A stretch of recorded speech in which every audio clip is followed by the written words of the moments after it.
Thank you, Mr. Chair. General Hyten, you have been nominated to be the second highest ranking military officer in the United States Armed Forces. This position demands the highest levels of trust and responsibility, of course, sound judgment, and an impeccable moral compass. You have been accused of sexual misconduct by a subordinate officer.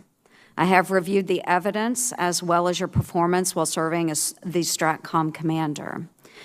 We've heard numerous times members of this committee have stated to focus on the facts. And yet the facts have left me with concerns regarding your judgment, leadership, and fitness to serve as the next Vice Chairman of the Joint Chiefs of Staff. So I do have several questions for you, if you would just answer yes or no, or keep your answers very brief.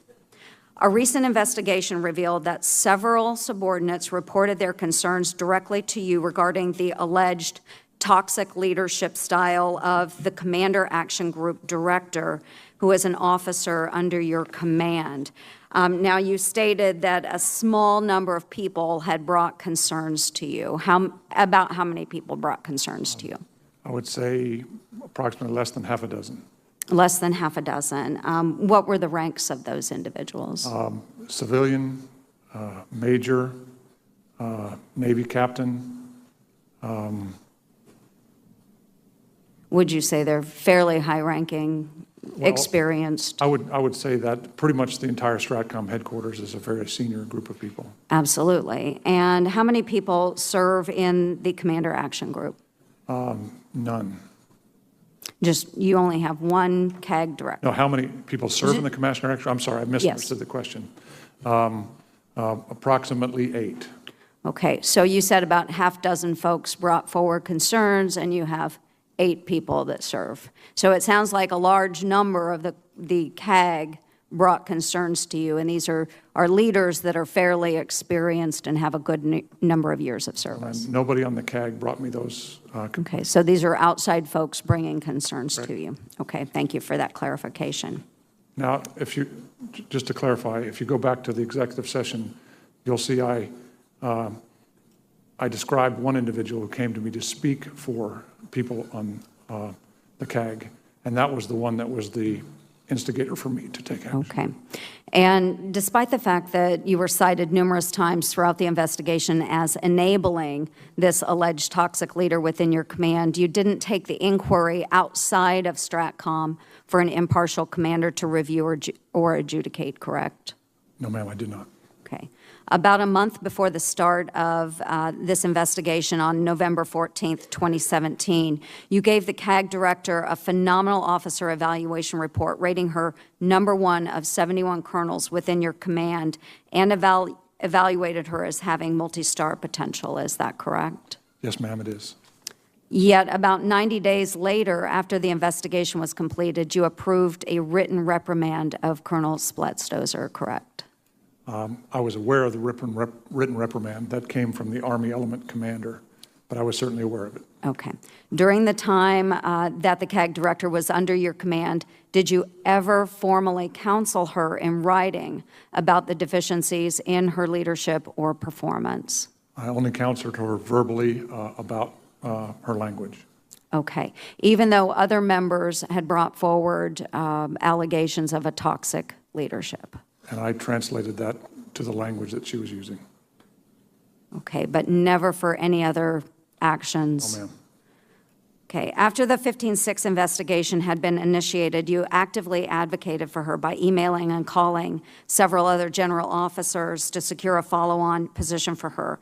Is it safe to assume that at this time you still thought highly of her as an officer? So I had questions about her capabilities then, but when the Army Element Commander and I sat her down to inform her of the 15-6 investigation, and we walked through all of the events, and I talked about those in executive session significantly, I told her that I would allow the process to play out before I did anything else, and I asked her if these allegations were true.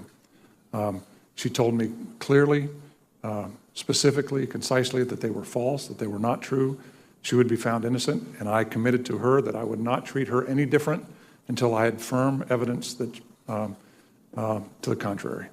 Okay. I am very concerned that during the process of your time as the STRATCOM commander, there had been this CAG director within your command that other people multiple times went to you, voiced their concerns about the toxic leadership.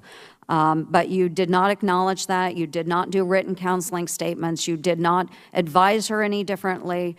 You serve in one of the most important positions within our United States military, overseeing our nuclear arsenal. However, you could not bring yourself to admit or recognize toxic leadership within your command. You did nothing to change that course until a 15-6 investigation was brought forward. And you continued to endorse her. You only did something about it when concerns were raised about your own leadership. And the investigation was not forwarded onto your higher echelon command, which I see as a clear conflict of interest. So all of this suggests a conflict between your personal inclinations and your professional responsibilities. There are professional responsibilities associated with being such a high-ranking leader, and that is to make sure that those within your command are following your directive and not engaging in toxic leadership. So this leaves me with concerns about your judgment and ability to lead in one of the highest positions in the U.S. military.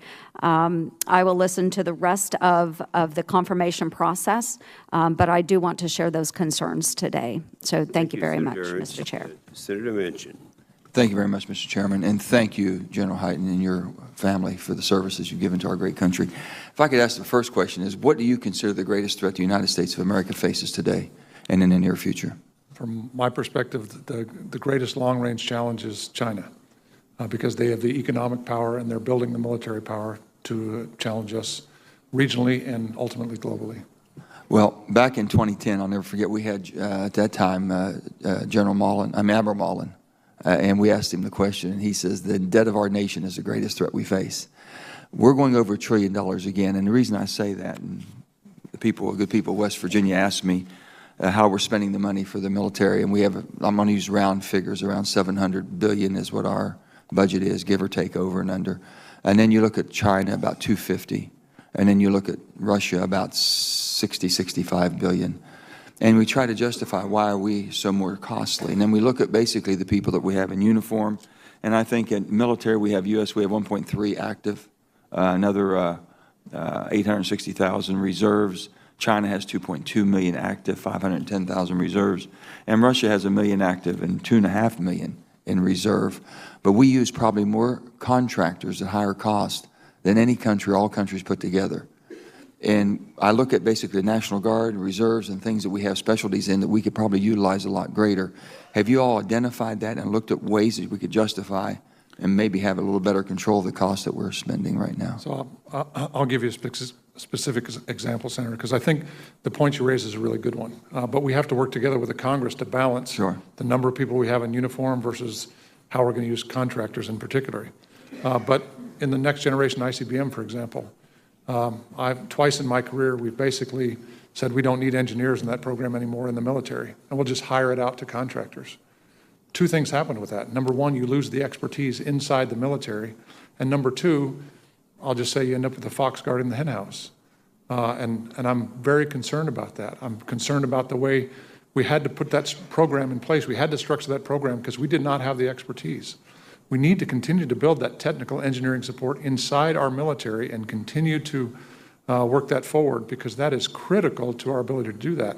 But I've seen twice in my career where everything is fine, we'll just get rid of the engineers, we don't need that. Now you apply that to the Guard and Reserve.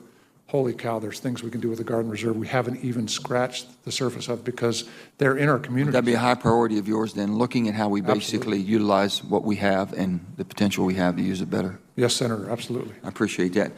Just in overview, it seems like we're reluctant to really support Taiwan and to sell the F-16s because we're afraid it might cause a rumble with China. But yet we have said and done nothing with China's aggression in the South China Sea, aggression in moving further out in the Pacific Rim. What are we concerned about if we don't show strength to them? And I know Russia and how sometimes that they'll react when they don't understand that we're going to be resolved in showing strength against them. What is your evaluation there? So I'm a big believer in President Reagan's peace through strength structure. I believe we have to show strength. My command in the last few years has had bombers deployed in the Pacific, and we send bombers from the United States into the Pacific to the Korean Peninsula in support of Japan, Korea, a number of our allies there. We have to continue to show strength because we want peace. And the only way to guarantee that peace is to make sure that our adversaries understand that we will not allow certain behaviors. And the other thing I want to talk about is the Space Force. And I think just directly asking you, do you believe that that Space Force commander, that general in charge of Space Force, should be elevated to the Joint Chiefs of Staff? I do believe that. I really appreciate the work the Senate's done and the House in terms of defining that future. I think I'm a little concerned about the level of responsibility we're going to give General Raymond here shortly. If he becomes the head of the Space Force as well as the head of the new Space Command, I think there's a good transition in the Senate plan, but I think we're going to have to work together.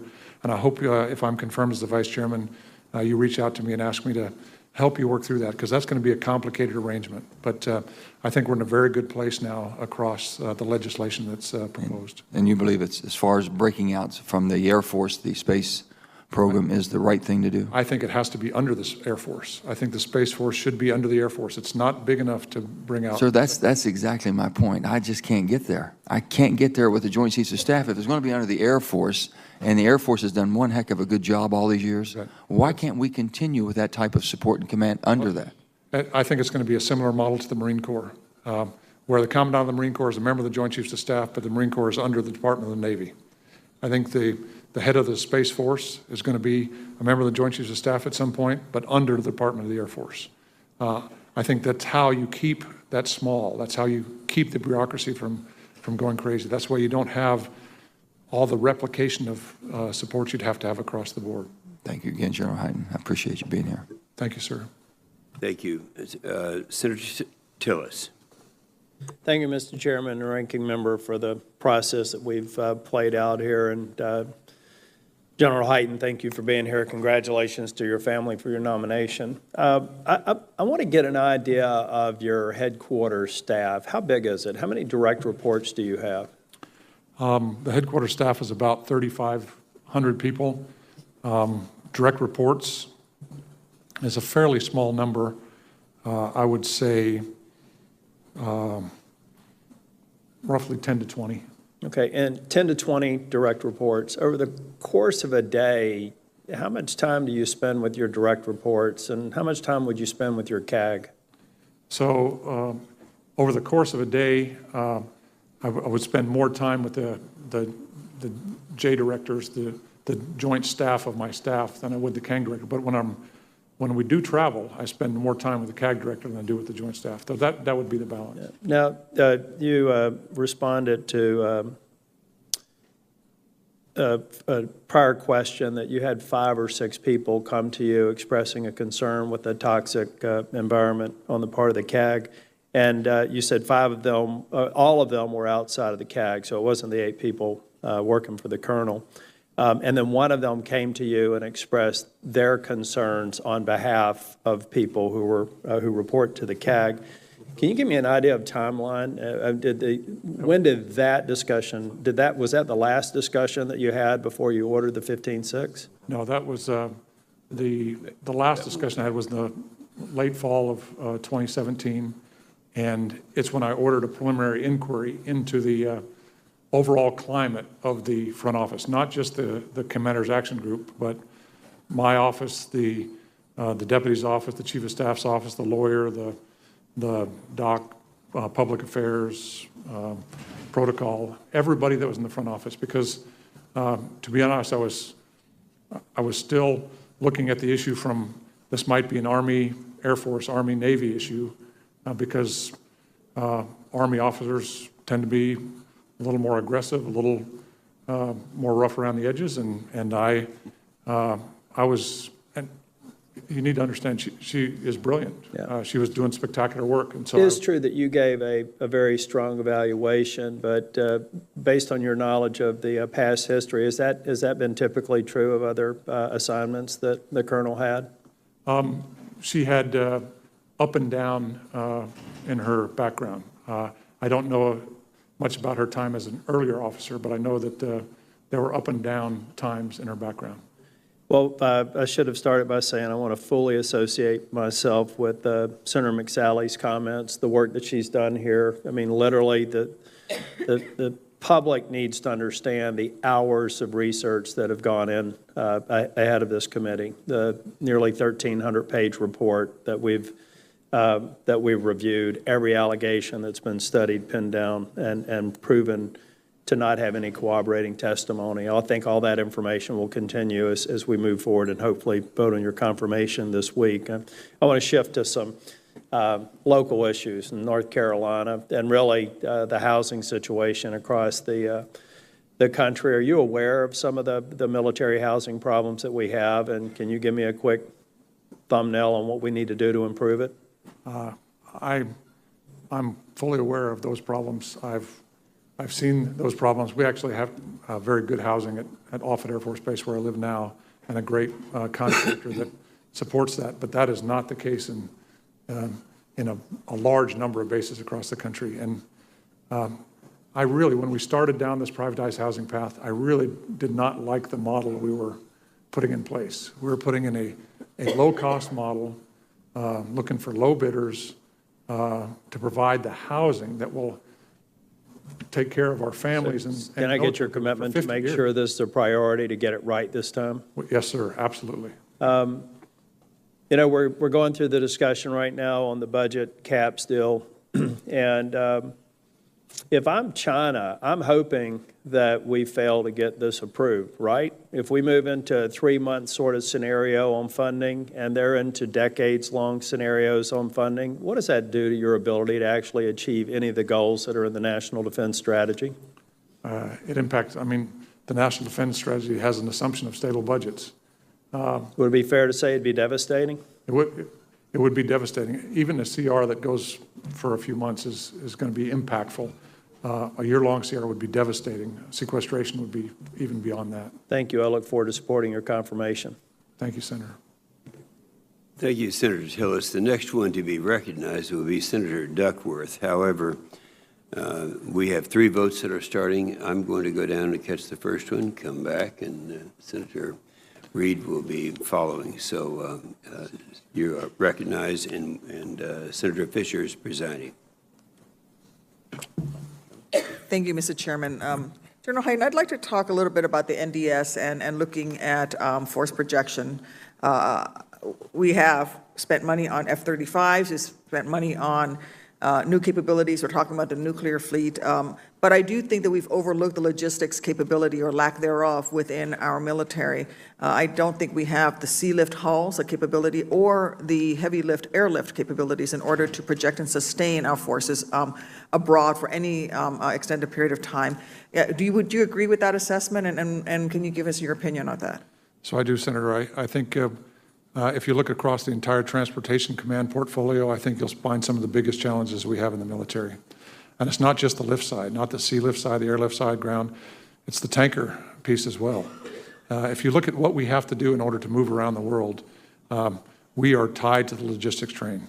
If we can't effectively move quickly, reliably, and effectively, we cannot do what the National Defense Strategy says we need to do. We're slowly coming on with the KC-46. We have challenges on the lift side. If you look across their entire portfolio, there are big issues there that need to be worked. Will you commit to working those issues to If I'm confirmed as the Vice Chairman, we will take, I guarantee that General Milley is fully aware of them too. General Dunford is. If I'm confirmed as the Vice Chairman, I guarantee we'll look at that close. Thank you.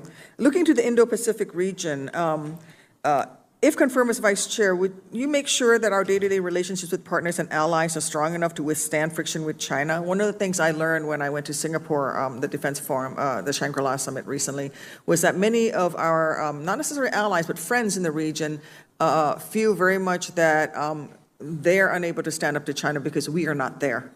And just having our presence in the Indo-Pacific region allowed them to say, hey, we can't do everything you want us to do, China, because the Americans are here. And not necessarily forcing them to choose, but really just being a presence and increasing that presence. Would you agree with the assessment that we need to improve that presence in the region? Senator, when you read the National Defense Strategy, it's clear that China is a priority.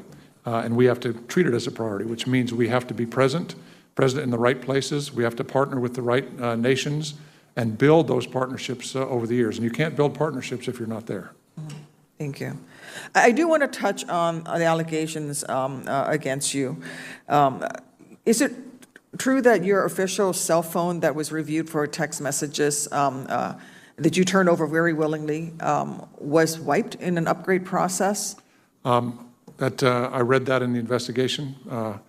I was not aware that it was wiped. I guess it was part of a normal update.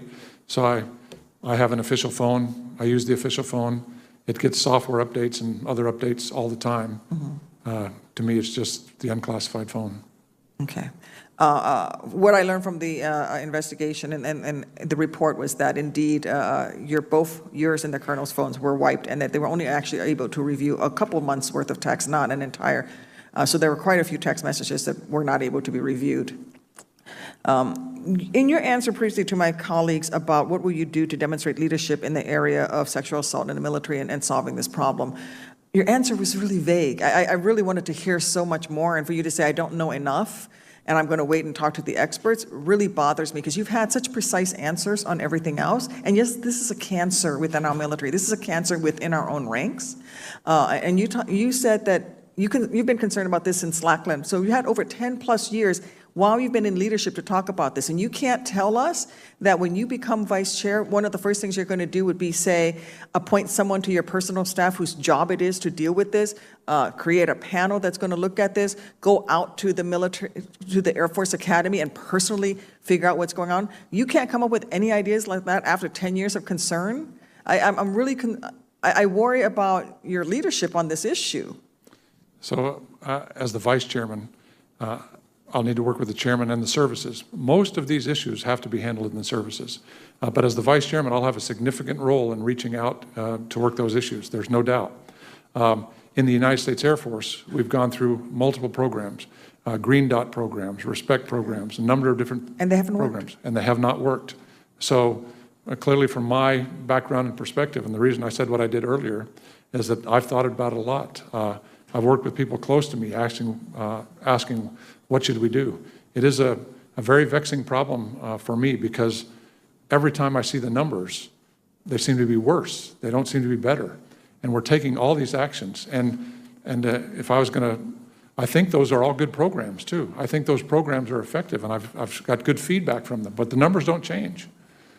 So it is a vexing problem, Senator, and I can commit to you that I will do everything with General Dunford, General Milley, if I'm confirmed, to put the right people in place, a team in place. I'll support working with the Congress, working with those issues to get after that issue. We have tried so many things in the military, and I've been part of the leadership team that tried all those things and implemented them. And the numbers say they're not working. Thank you. I yield back. Senator Kramer. Thank you, Senator Fisher. Let me add my voice to the chorus of praise for you, Senator Reid, and for Chairman Inhofe for conducting an incredible process for all of us. I have prayed that God would give you both wisdom, and I prayed to thank him that he has. And so I express that to you. And thank you, General Hyten, for your service, and to your family for your incredible sacrifice and service for all these years and your willingness to continue to do it.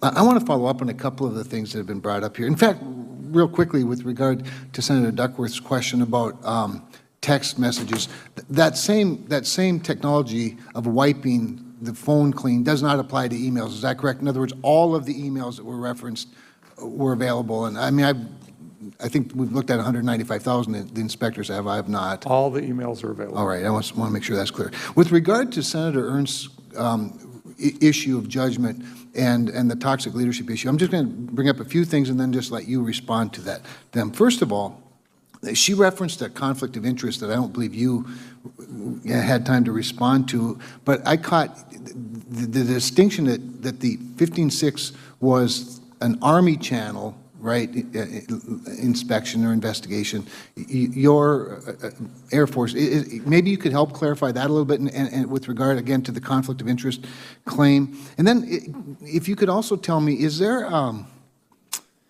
did anyone else provide these glowing reviews of the colonel that, that you're being now somehow chastised for? I want to make sure that it's not just you with some infatuation. And thirdly, maybe just to round it all off, is it unusual for toxic leadership to be more easily identified by subordinates than by superiors? In other words, maybe that clarifies it simply enough. I just throw those things out and let you respond to that, and then maybe save a minute for a question about GBSD.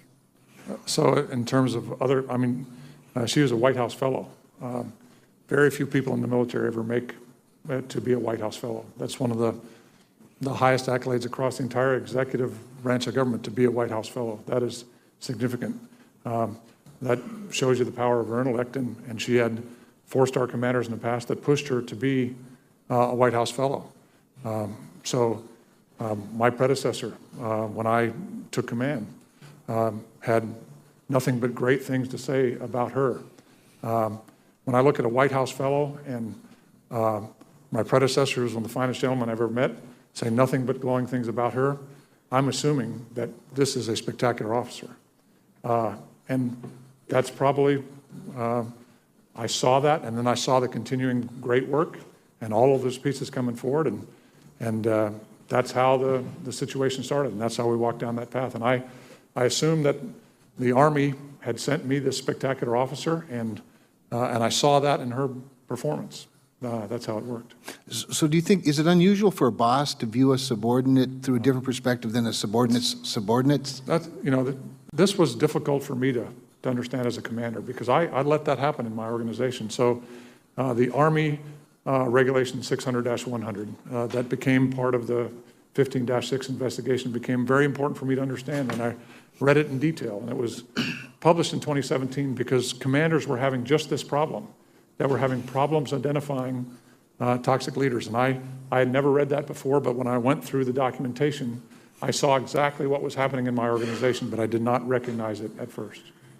Then just shifting gears to the one main issue that I've raised with, in the last couple of weeks, both General Milley and Secretary Esper, you and I have talked about it in the past, but there's been a new development, and that relates to the timeline and the importance of the timeline of the ground-based strategic deterrent and the replacement for the Minuteman III, which is, of course, which we have, of course, at Minot, as you know.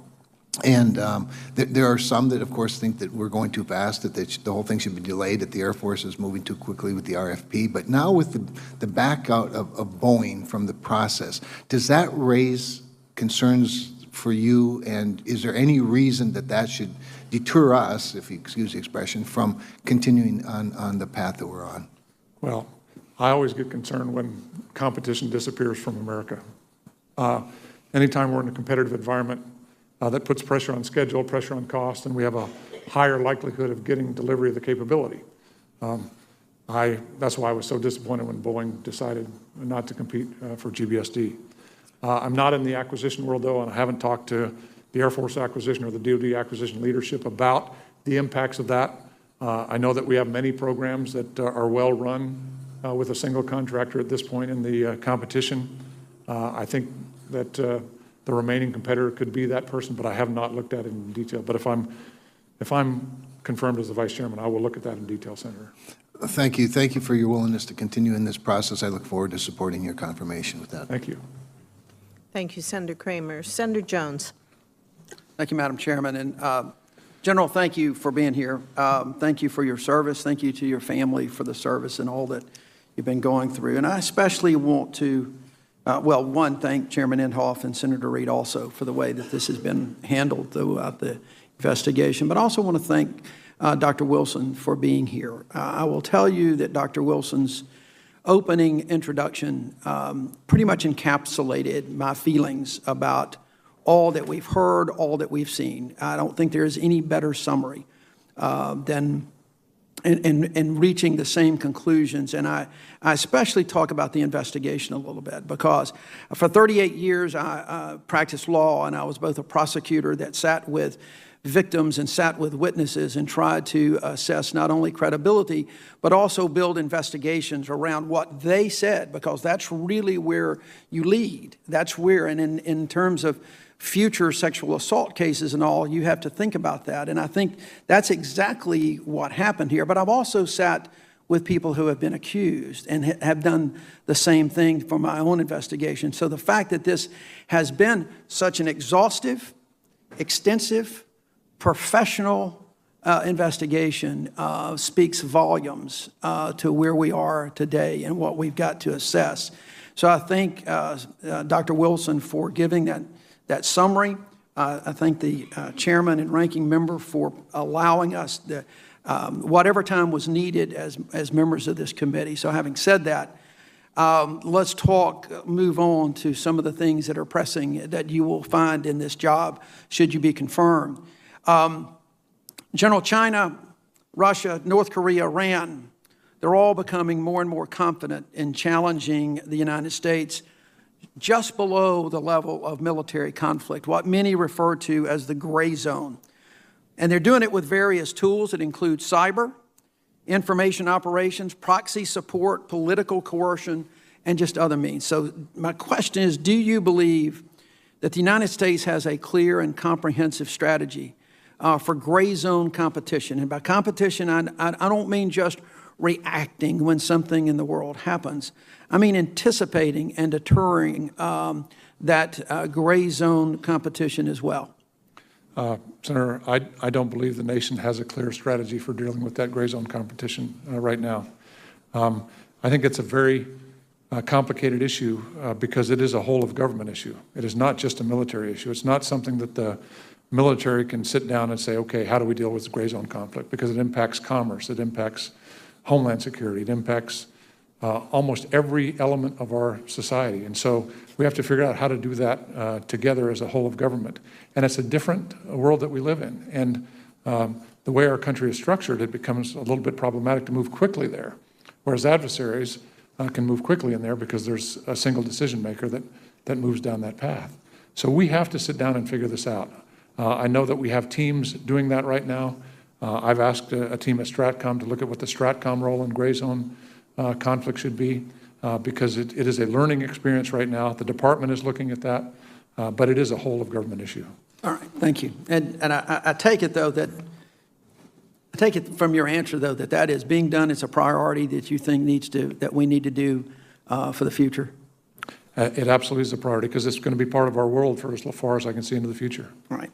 Last thing I want to just ask, I saw where Secretary Pompeo announced that this week that the president has said that we need to draw down troops in Afghanistan by Election Day 2020, which, quite frankly, I find a little bit disturbing that it was based on an election as opposed to some military decisions. I was in Afghanistan with Senator Reid, Senator Shaheen recently, and do you see a drawdown that will completely remove all troops out of Afghanistan? And the reason I say that is because I ask the question because it seems pretty clear to me that ISIS is still a serious threat over there, and we cannot take our foot off of their neck, while at the same time dealing with China and Russia and their influence over there. What do you see? How do you see the troop drawdown that the president wants playing out in the next few months? So, again, Senator, that's not the Stratcom area of expertise, but I have talked about that a lot inside the senior leadership of the department, and I've been in those discussions. And I think the challenge is that there will be a drawdown of troops in the future. I don't think there's any doubt of that, but I think it has to be conditions-based. Not necessarily just a specific date. It's got to be the conditions are right on that specific date, and then we can get there from here. Now, I haven't talked to the President or Secretary Pompeo, but the conditions have to be set in Afghanistan before I think we can fully leave, because otherwise the challenge will be the Taliban, the ISIS threat, the various terrorist threats can raise themselves up again, and we can't let that happen. Thank you, General. That's precisely the answer I was hoping to get. So thank you very much for your testimony. Thank you, Madam Senator Chair. Jones. Senator Blackburn. Thank you, Mr. Chairman. In general, thank you so much. And Secretary Wilson, we appreciate that you're here. And we like having you back in D.C. So thank you for being here. And to your family, I want to say welcome. We appreciate that you all are here, and we are thankful for your time and your willingness to work this. I want to stay right where Senator Jones was, looking at, I call the new axis of evil, which is Russia and China and Iran and North Korea. And when we talk about Russia and China, they are putting quite an emphasis on their strategic and non-nuclear weapons, one of which is cyber. And I want to encourage you, as you take on a new role, to help end this perception that they are going to have the opportunity to be a player in this great power competition. And I think you're exactly right to say this is a strategy that is in need of talking this out and developing a strategy and having a game plan for how we move forward there. So I thank you for your emphasis on that. I want to talk for just a moment about Republic of Korea. And have you comment, for the record, a little bit about the value of that relationship, the importance of our joint exercises as we look at that region and readiness of U.S. forces, and also just a little bit about the negotiation of a new special measures agreement for 2020 and the importance that that has to us. So, Senator, when I look at the Republic of Korea, I see one of the most important allies that we have in the Indo-Pacific region. In STRATCOM headquarters, we have a liaison officer from the Republic of Korea because of the unique nature of the Republic of Korea and the United States relationship. In terms of readiness, General Abrams has stated recently that with the level of exercises he's been able to do, unit-level exercises, that he's fully ready to handle any support. I think you should also know that STRATCOM is ready to handle any kind of threat that might come from the North Korea as well. So I think when you look at Korea, you have to make sure that that we're always fully ready. But I can tell you 2017 was a kind of a scary time at STRATCOM with what was going on in North Korea. So many missiles flying, nuclear tests. We weren't sure whether they were going to pair nuclear weapons on top of that. We had to posture our forces. STRATCOM hasn't done that in a long time. And when the political leadership started having talks, it got a whole lot better. And 2018 was a whole lot better. And 2019 has been good. And so I think everybody in the military hopes that the diplomatic process actually works. But we also understand that we have to be ready if it doesn't. And so our forces have to stay ready. The forces in the Indo-Pacific under Admiral Davidson and in Korea under General Abrams, the STRATCOM forces, all have to be ready to respond if diplomacy does not work. But we're here in support of diplomacy right now. Thank you. Look forward to supporting your nomination and seeing you in the leadership role. I yield back. Thank you. Senator Kane. Thank you, Mr. Chair. General Hyten, welcome. I want to applaud, as others have, the full process this committee has undertaken to explore the sexual assault allegations that have been leveled against you. And I believe that the hearing last week, I also applaud your thorough answers, your answers to follow-up questions. And I especially want to applaud your demeanor, which we as committee members got to see. You firmly denied the allegations against you, but you did not speak in any way disrespectfully toward your accuser. That was not easy. Nor did you speak disrespectfully to the committee. You did not say we were engaging in a witch hunt or criticize us for asking you questions that we needed to ask you. And your demeanor today continues that pattern of recognizing this is important and that you're here to answer all the questions that we ask, and that goes a long way with me. I want to just ask you one question before moving on. You would agree with me, wouldn't you, that if the allegations of sexual assault leveled against you were true, they would be disqualifying? Yes, Senator, absolutely. Let me move and ask another question. Did you, advanced policy questions were submitted to you, and the answers to those questions were delivered to the committee, I believe, on Saturday, the 27th. Did you review the answers to those questions? I worked all of those answers. That was a significant effort for me and my staff because of the timing that was involved with this hearing. Let me read you one of the questions and one of the answers. Do you support United States accession to the United Nations Convention on the Law of the Sea? Here is your answer. Yes. Like my predecessors, I support joining the convention. Being a party to the convention enhances the United States security posture by reinforcing freedom of the seas and rights vital to ensuring our global force posture.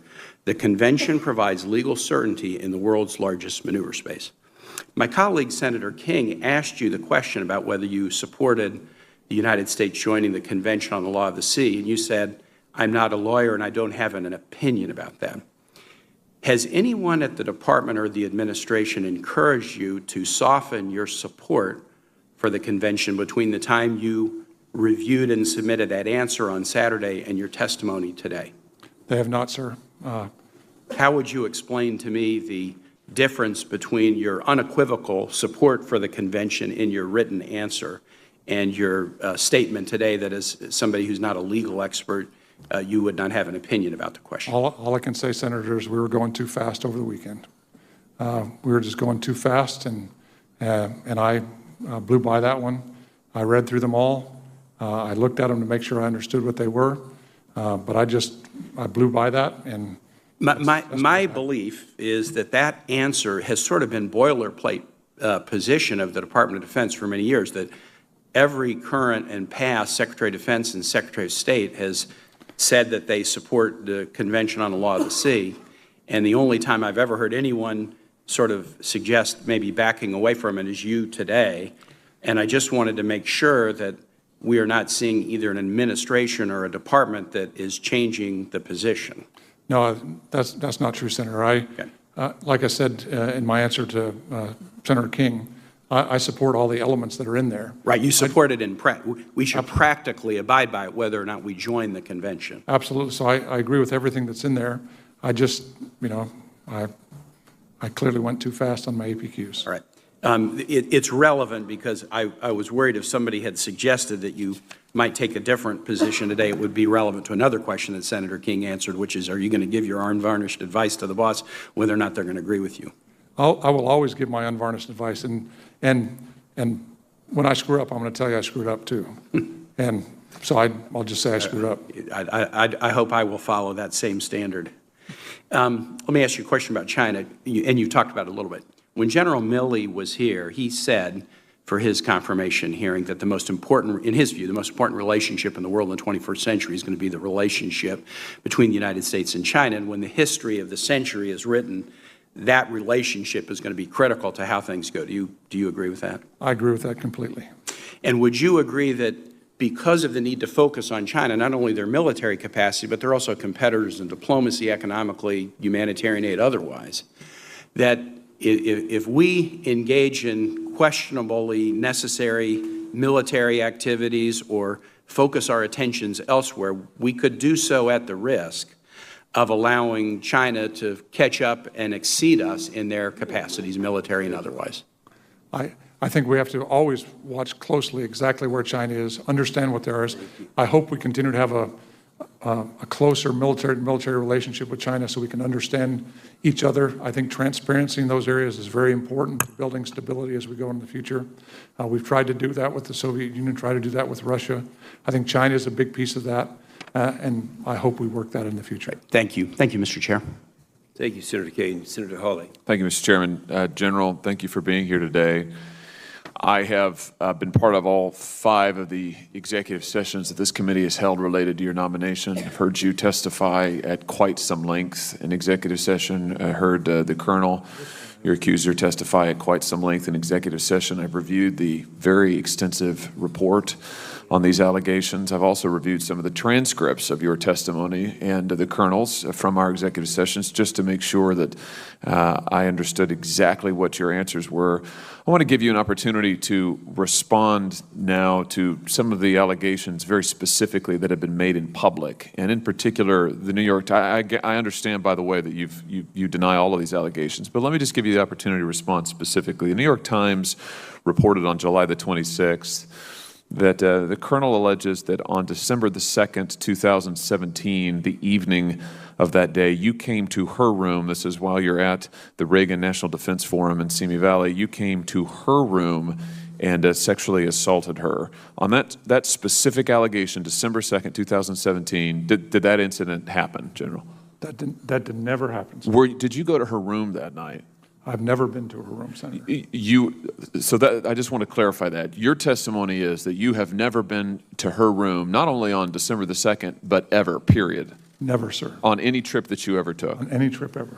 The New York Times reports that military itinerary, which the reporters say they reviewed for that day, said that during the relevant time, your movement was accounted for as just executive time. How would we verify, General? You say I didn't go to her room that night. I've never been to her room. How might we know that that's true? How might we verify that? I think you have to look in the evidence that was submitted and look at the interviews with the personal security detail and look at the interviews with the communication team. The only location of people when I'm traveling that I know about is my personal security detail, which is always right next to me, and the communication suite, because as we talked about earlier, I have to be able to get to certain communications at a moment's notice, and so I know where those people are. I have no idea where anybody else on the team is at any one time. They could be close by, they could be spread out across the hotel, could be in a different hotel. But everybody knows where you are at Everybody time, knows General. where I am. And my security details, their job is to have eyes on me all the time. Now, they've gone through their procedures with me. They did that with Laura and myself from the earliest times, the first day at STRATCOM. This is how we're going to do that. Realize we'll always have a key to your room. We'll always be able to access you, always be able to access your room. We'll do the following things to have eyes on you all the time. It'll be a little bit overwhelming, but notice that that's just our job. We're going to do it. Let me ask you about one other thing, and because it's been reported in the New York Times, that article also alleges that there may have been some physical evidence that could have been subject to DNA testing related to that incident on December the 2nd. Do you know, was there any DNA testing done that you're aware of? That's in the investigation. I know that it was, and I know that there was nothing found. And your understanding is just on that last point that the DNA test found that there was nothing related to you. Is that your understanding? Is that what you just said? That is correct. And when I was interrogated by the investigators, I had to give a DNA sample. And so I know they had the current DNA sample, and there was nothing there. Let me just ask you finally, different subject on the NDS, which you've testified to today, which I think is so important. The need for new operational concepts under the NDS. Something the NDS Commission wrote was that the U.S. urgently requires new operational concepts that expand U.S. options and constrain those of China, Russia, and other actors. Of course, many of our existing joint warfighting operational concepts were developed before the NDS was written and issued. If you're confirmed, will you update those concepts, work on updating those, and will you brief us about your progress there so that we can appropriately budget? Absolutely, Senator. And I think the thing to realize is that the Joint Staff, the Chairman, the Vice Chairman today, the combatant commanders, we've already recognized that that's an issue. And one of the things that we're building now is what we call globally integrated base plans. Because when you look at these challenges, it's not just my plan, the Indo-Pacific plan, the Yukon plan. The key is how do all those plans come together in unity? And how do we fight in multiple domains at the same time with different commanders, with different authorities, And how do we integrate the timing and tempo of operations? So this is going to be a significant challenge going forward, but we've started down that process and we're looking at it. That just seems like such significant work, General, and I'm glad that you've begun this, and what you've outlined, I think, is so important. I'll have some more questions for the record for you on this and nuclear deterrence, other important matters, but thank you for being here today, and thank you for your willingness to serve. Thank you, Mr. Chairman. Thank you. And Senator McSally, you do have 3.5 minutes remaining if you would desire it. I have said my piece, Mr. Chairman. I appreciate it. Very good.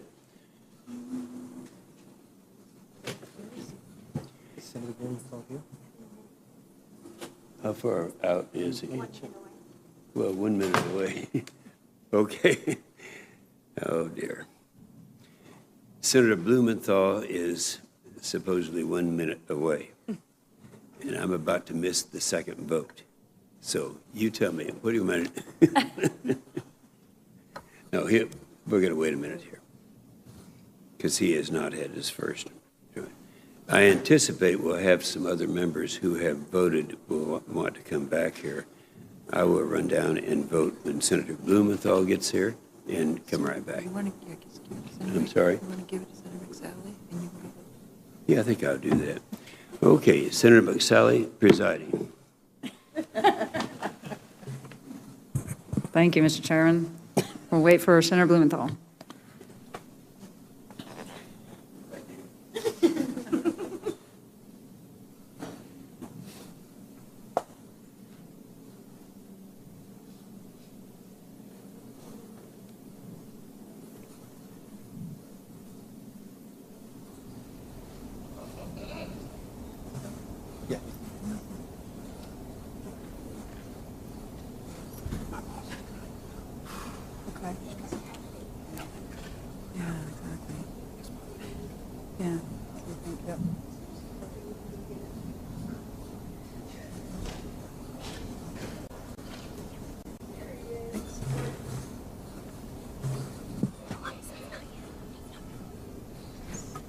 Senator Blumenthal, you're recognized.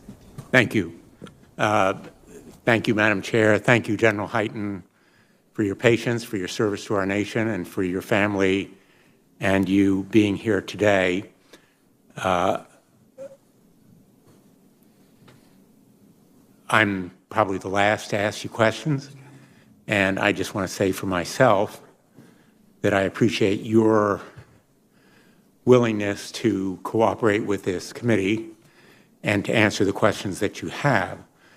Many of us, I think, feel there remain serious unresolved questions and factual issues that have not been completely answered on the record. We will be submitting questions for the record. I know you'll be responding promptly, and out of respect for the courageous men and women who serve in our military and who will answer to you if you are confirmed, we need to seek those answers and make them public as much as possible.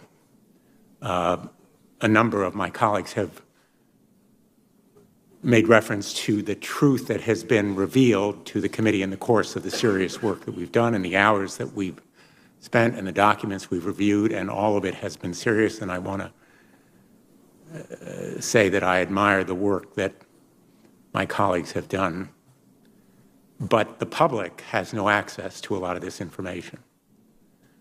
And I am hopeful that you will support our making public as much as we can the proceedings of this committee that will show the public what has been done to seek the truth. And I hope you will support that. I support that. And the men and women who serve our country in the military, as well as the public, will be watching the committee closely and will be looking to see as to how we treat survivors and how seriously we take this issue of sexual assault. I know you've been asked what you think should be done, and you have declined to give specifics. I understand it's not your direct area of expertise, but you've been at a very high level of the military for a substantial period of time. And I'd like to ask you now, or in the responses that you give to those written questions, to be more specific about what can and should be done.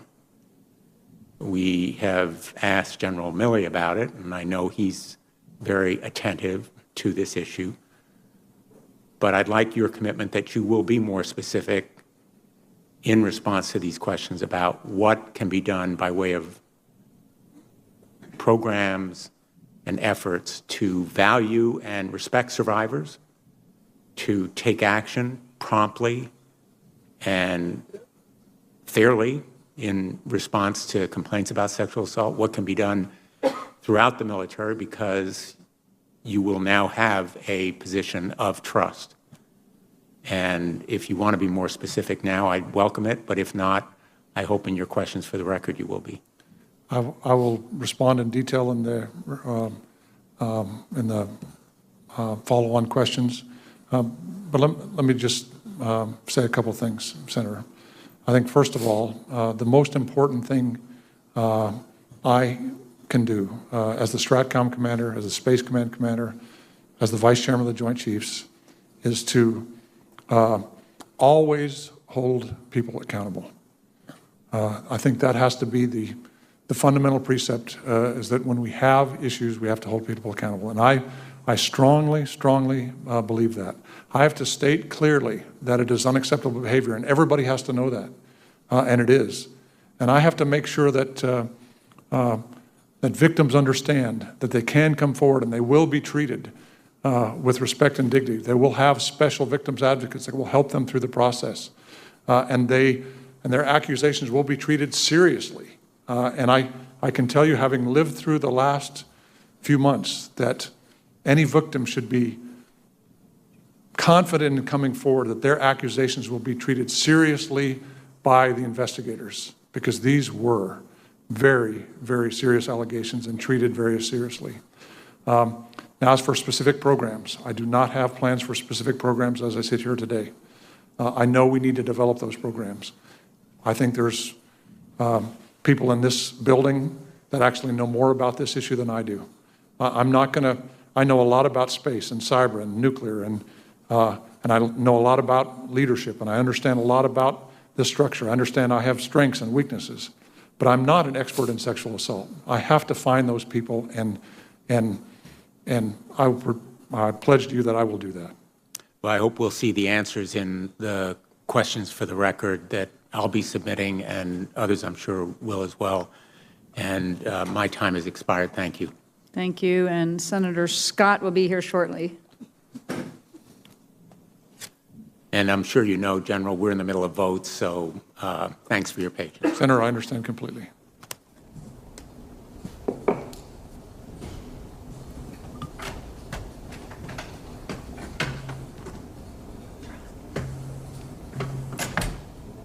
Senator Scott. All right, thank you. First, I want to thank General Hyten and Laura and Katie and so family for being here, and thank you for all your testimony. And I had to preside, otherwise I would have been here the whole time, so I apologize for that. I want to make clear that sexual harassment can never be tolerated, not in our military or anywhere else in this country.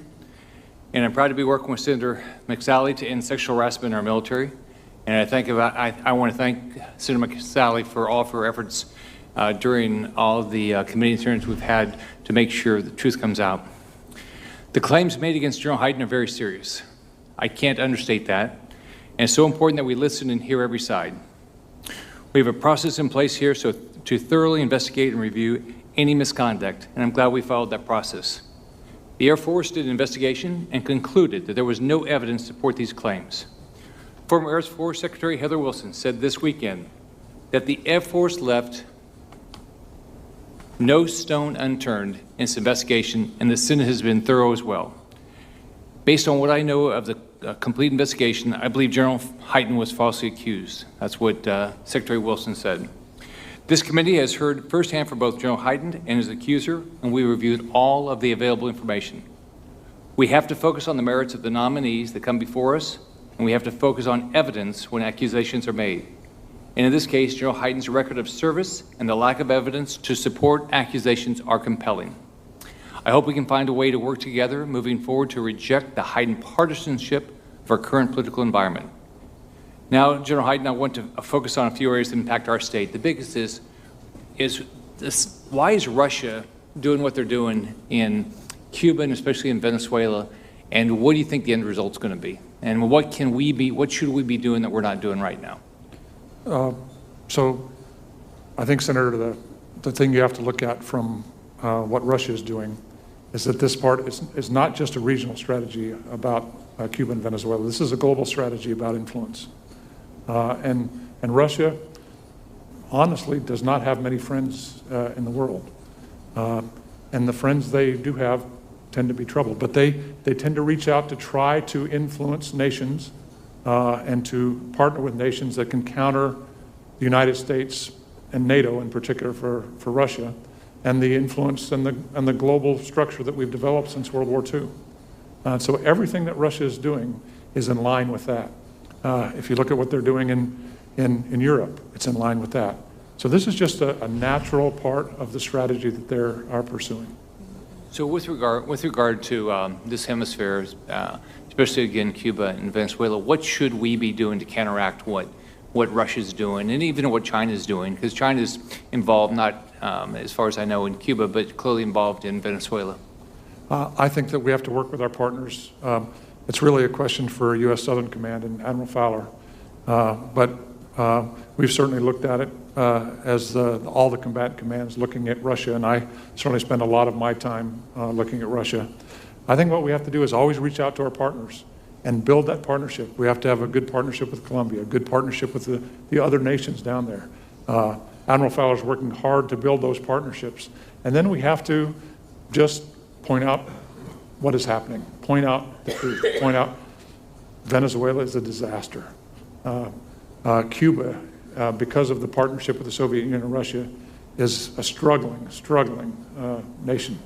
If you partner with Russia, it usually does not turn out very well for you. So we just have to point this out. I think we have to be patient. We understand this is an area where the military is in a support role of that structure.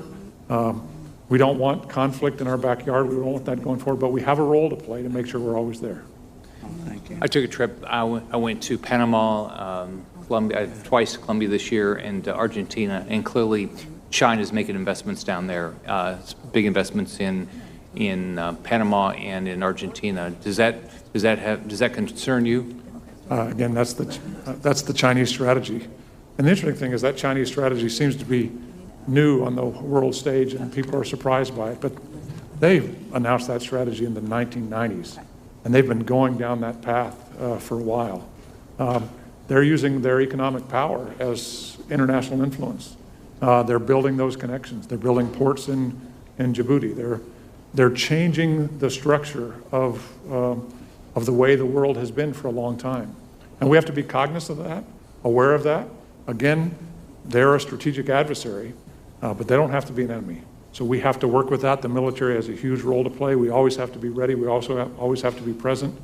But the last thing in the world we would ever want would be war with China. Thank you. Senator Sullivan. Thank you, Madam Chair, General. I want to thank you for your service and your family's service as well. I know this hasn't been an easy process for you. I do want to ask just at the outset, I know you've already been asked, and the closed hearings as well, but can you just state publicly whether do you categorically deny all the allegations that have been levied against you with regard to the improper conduct and sexual assault by a subordinate? All the allegations are completely false. And you made that same statement under oath in a closed hearing to this committee, correct? I have. I've made that statement to the Air Force investigators. I've made that statement to the committee. They're categorically untrue. And had you, throughout your very distinguished career, ever been accused of that previously? Never. Okay, thank you. want to talk about missile defense. I know you are certainly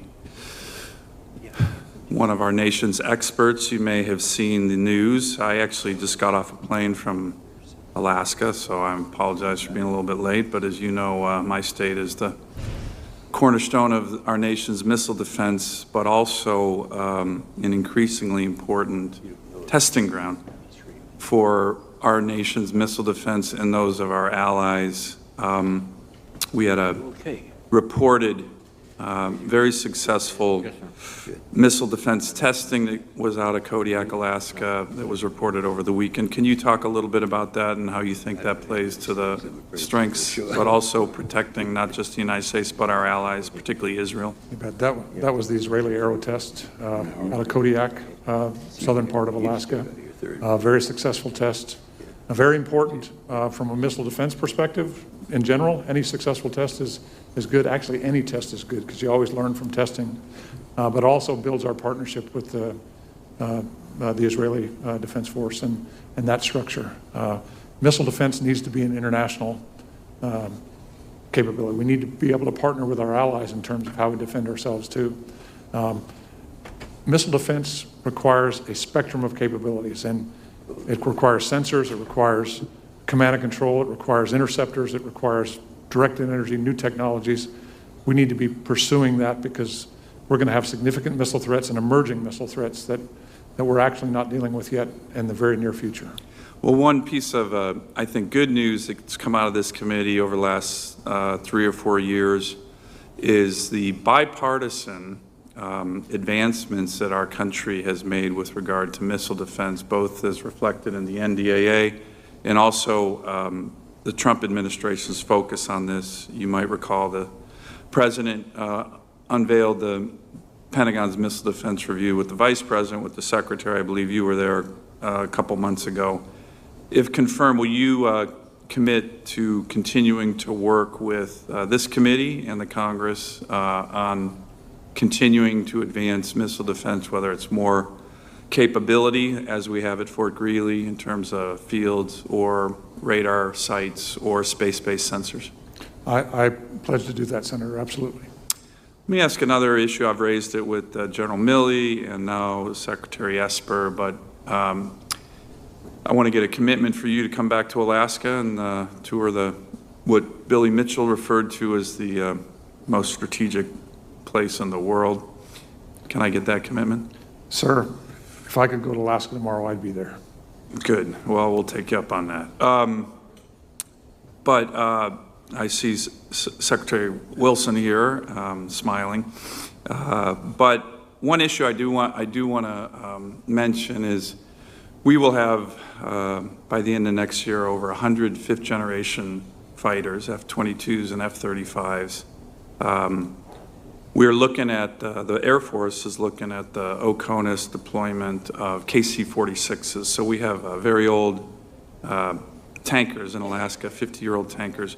When I asked Secretary Esper during his confirmation hearing what kind of signal that could send to our potential adversaries and adversaries, North Korea, Russia, China, to have over 100 fifth-gen fighters and a new generation of tankers, the KC-46. He said that would show extreme strategic reach. Can I get your commitment to work with me in this committee and the Air Force, if confirmed, on the OCONUS deployment of KC-46s? I think that pairing KC-46s with 100 fifth-gen fighters in the most strategic place in the world would be an important signal. Can you comment on that and then get your commitment as well? So I think that presence is unbelievably important, and I'll commit to work with you on that in the future as we go forward.